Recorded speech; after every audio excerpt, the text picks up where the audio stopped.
Hey Matty, okay, so, I mean, obviously I was playing on Thursday, but, you know, having a look, especially when I can, obviously I know your game very well. So, yeah, I mean, not having a really critical look, but definitely having a look. Not your best, okay, but also not terrible, okay. The dispersion and stuff that is all there. And some of it is trust. You know, new clubs and all that kind of stuff.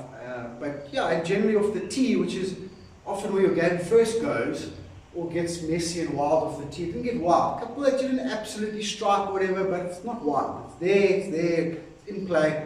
I must admit, especially for your natural tendencies, okay, that little sort of shut-faced stinger, trappy tee shot, okay, it's really right in your wheelhouse. So, you know, I think you must try and play that shot as often as you can when you get the chance. Don't fight it so much with the tee.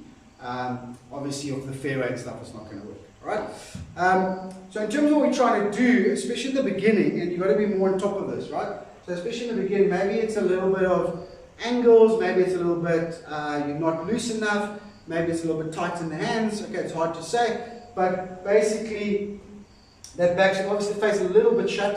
Okay, but that backswing gets a little bit here. So as we're getting here, the arms separate, go outside the line. There's no flexion in the shaft. Arms get a little bit outside the line. So then as you unwind, okay, obviously the ball goes left with these little pulls. Okay, so as soon as you're starting those pulls with those short clubs where you're starting the ball too low with the long clubs, then you must know, okay, cool, downswing plane is correct. Okay, how are we going to fix it? We're not going to fix it in the transition. No, we decided not to do that. We're going to fix it on the backswing.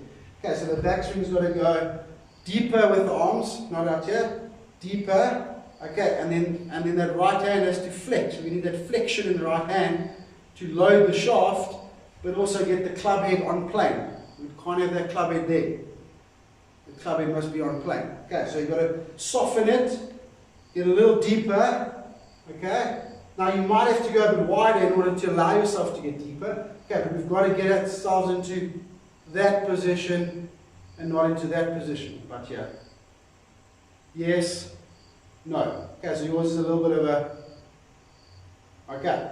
Now even if you try and drop it, like, I know we're trying to do this power fade, it's not ever going to work from there. You're going to hit it. You're going to chunk it, basically. Okay. So work hard on softening, adding that flexion and that little bit of depth in the backswing there. Okay. And then we go. Right. It is the reason why the driver is so inconsistent. Okay. So there's almost like 3 driver swings. And it's a lot to do that. So the driver swing goes longer, okay? So it's longer, which is great, okay? But then when it goes longer, it goes this way. Okay, so now if I pull there, obviously that's like a trap fade, maybe the pull, okay? If I try and get it in there, then it's the push. And if I try and get it in and flick with that right one, you're really working like that. Okay, 1 or 2 work, but yeah, no, it's it's dangerous, let's just say that. Okay, so same thing, you've got to maintain the depth with the driver, okay, and just make sure that that club head is falling as early as possible. So we've got to get that club head, I mean I'm exaggerating, it's completely laid off, but that's how it's going to kind of feel for you. Okay, so that the circle can come down and around. Okay, so from there with not a full hip rotation and a slightly low right shoulder, we can still hit that little power fade thing that we're after. Okay, so that should happen naturally. So most of your work will be done on your backswing. Okay, in terms of the alignment we spoke about, okay, it's generally, I would say, still too far right. Okay, and that's generally why the ball flights a little straighter, sometimes even drawing. You've got to learn to aim left with the longer clubs. I think you find it easier with the shorter clubs, so the longer clubs got to aim left so that you force yourself. Okay, so you force yourself to do that little sort of right side, slightly under the plane move that we're after. Okay, I think that'll help the wedges as well. You're actually starting them a bit close. They generally were, but inconsistent striking, and then obviously more left than anything else. Okay, and then finally the putting. Obviously, I said to you I've planned that putting drill for you, whatever. I'll probably send it through to you this afternoon or tomorrow if I can. I did find all the footage and stuff, so I just need to neaten it up. But basically, it does start with the setup. Okay, so obviously we're setting up a little far from the ball and just slightly out the heel again. We've got to get that putter nice and square. So the T-draw, as you said, very important. Okay, and then obviously the alignment is slightly out, so we're going to start with that. Okay, but it's disconnected, so it's kind of handsy. Okay, and the shoulders, hands, and arms are not really working together. Okay, so we've got to re-engage the shoulders, as we know. Okay, so we're going to do this.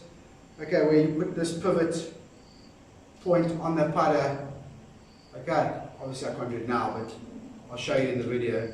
Okay, and then you try and keep that pivot, so you see how my shoulders turn, but that handle points to me right in the perfect pivot spot, there and there.